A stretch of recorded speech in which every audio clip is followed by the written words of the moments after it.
Are you an excuse maker in your worship ministry? Do you find yourself making a lot of excuses? I don't know why I asked that question, because I feel like people who make excuses aren't like, yeah, I've been making a bunch of excuses. But maybe after you watch this video, you're going to be like, oh my gosh, I've been making a lot of excuses in my worship ministry and not making progress, because in this video, I'm going to be sharing with you 5 common excuses that worship leaders make and how to actually fix them. Coming up.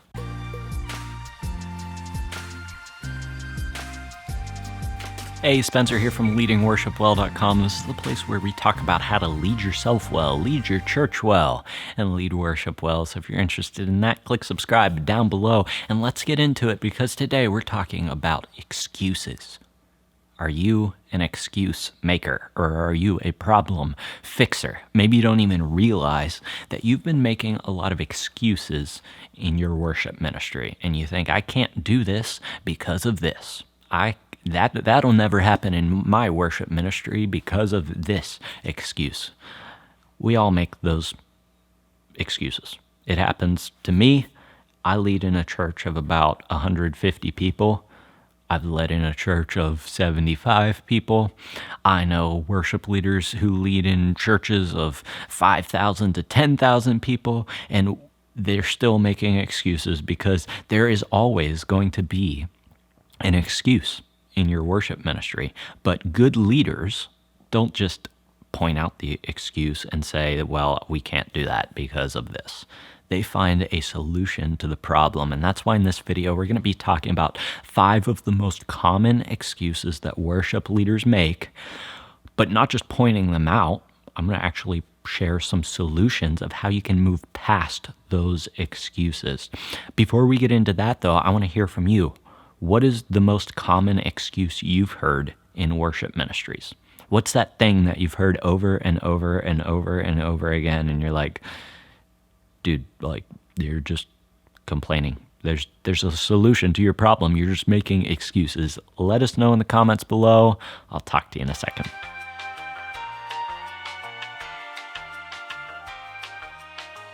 Thanks so much for leaving your answer down below. Let's get into the 5 most common mistakes worship leaders make and how to overcome them. Mistake number 1, we just don't have the money to do that. The budget does not allow for that.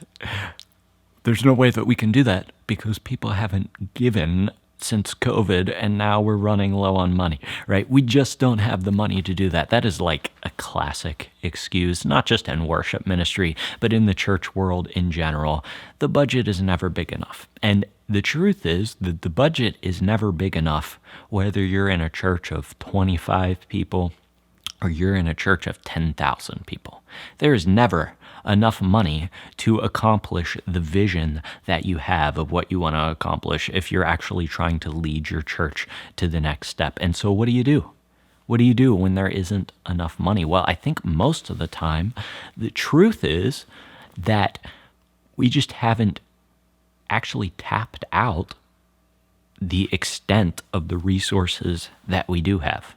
You know, maybe you're on an analog board at your church, and you're like, we need a digital board, and digital boards are amazing. We just got one at our church, actually, and it's been amazing. But it doesn't really allow us to do anything of significance that we weren't able to do on an analog board. It doesn't allow us to minister in a more powerful way that actually justifies the cost of spending $8,000 on a digital board. I'm just being honest.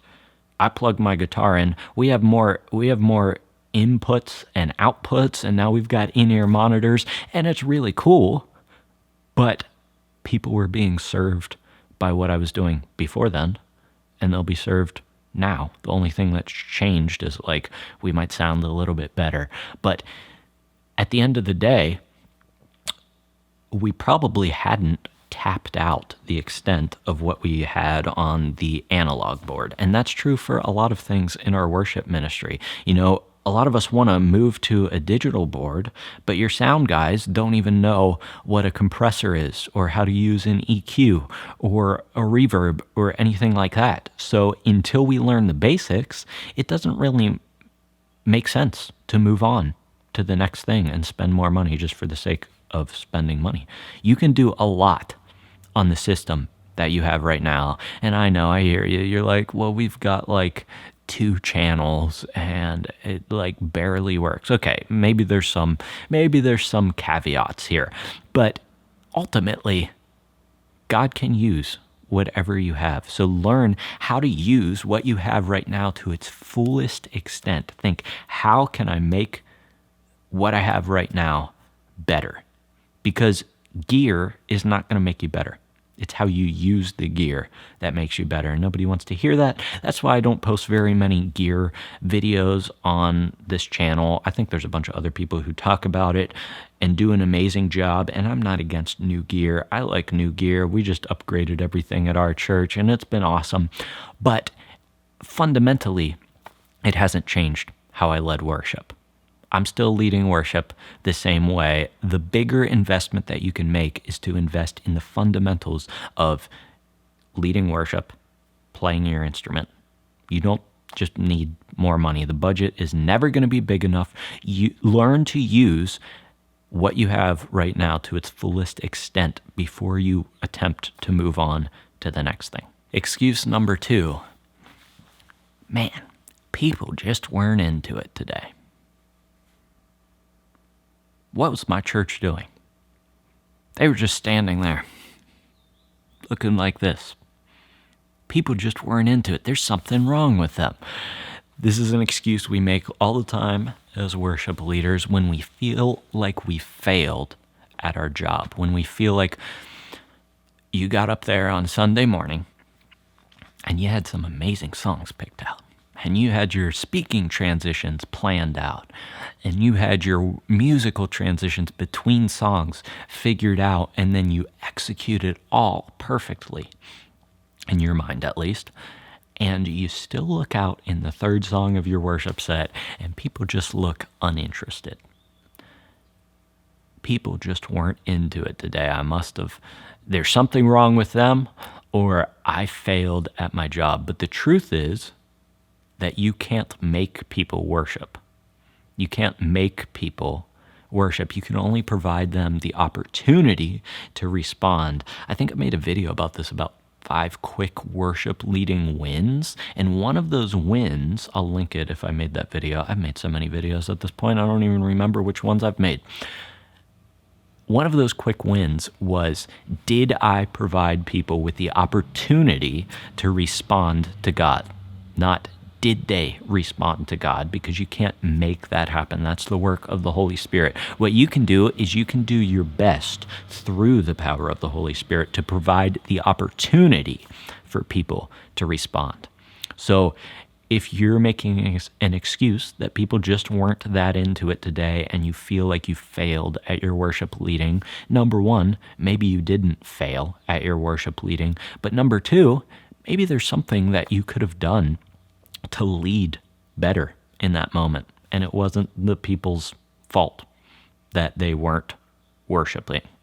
Maybe you needed to take a second and recognize that they weren't worshiping and lead them in a different way. You know, it's okay to be in the middle of a song and have your eyes open, because your eyes should be open whenever you're leading worship, and you gauge the room and you see people aren't responding to this. So I need to explain why we're singing what we're singing. And I know the stories of the people in my church, and I'm going to speak directly into those stories right now. And that understanding and having that freedom to do that in the middle of a song can change the atmosphere of your worship time together if you are open to that. And so don't just make the excuse, people just weren't into it today. So either I failed or it's their fault and I did everything perfectly. Think, how can I actually lead my church in responding to God? Number 3, common excuse of worship leaders. If only I had more, fill in the blank. We already kind of covered this in excuse number 1. If only I had more money, we could do this. But this extends even beyond money, because we know that it's not always about money in your worship ministry. It's about volunteers, right? If only I had more volunteers, ...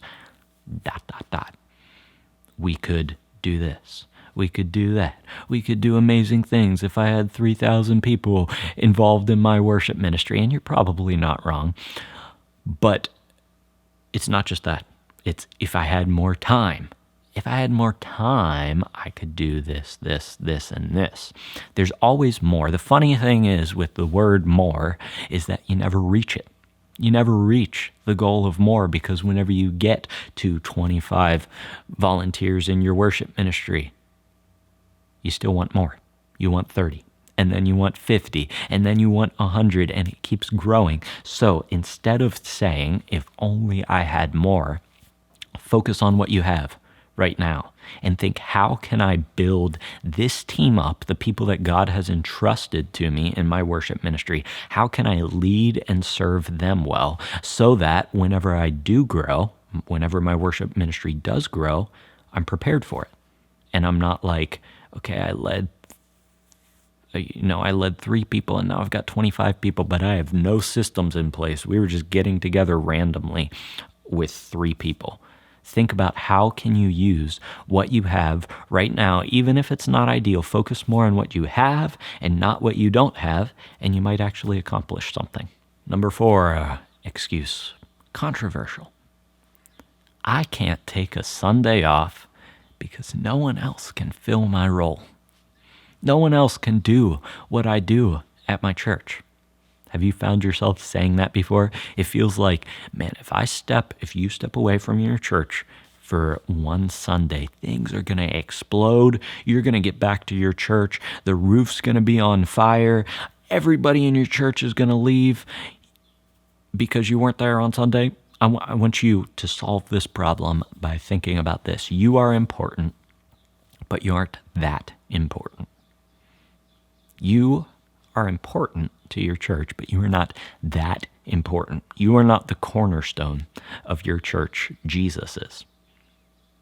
You are important, but you aren't that important. You can step away for one Sunday. You'll figure out a plan. You'll have a guest worship leader come in.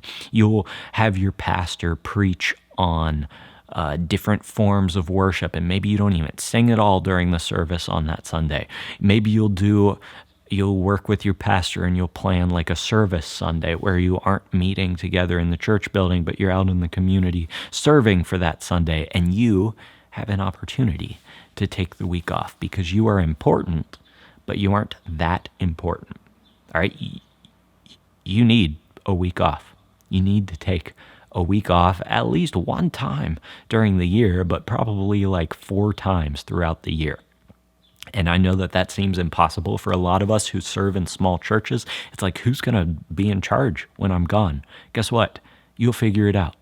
You and the rest of your leadership will figure it out. And hopefully the rest of your leadership respects you enough to actually line something up and figure it out together to give you a week off, because you can't just keep serving over and over and over and over again until eternity comes. You need a week off. So get rid of that excuse. You're important, but you aren't that important. Excuse number 5, I don't need to do that now. Like, we aren't at that point in my church yet. I'll do that later. I'll do that when we get to that point. Have you made that excuse? Especially if you serve in a small church and you see these big churches and they've got all of these systems down, and maybe for worship ministry, it's like using Planning Center to schedule your volunteers. I'm speaking to myself here because I don't use Planning Center, because I've been making this excuse. All right, I'm being vulnerable with you. I make some of these excuses too. That's how I know that they're common excuses.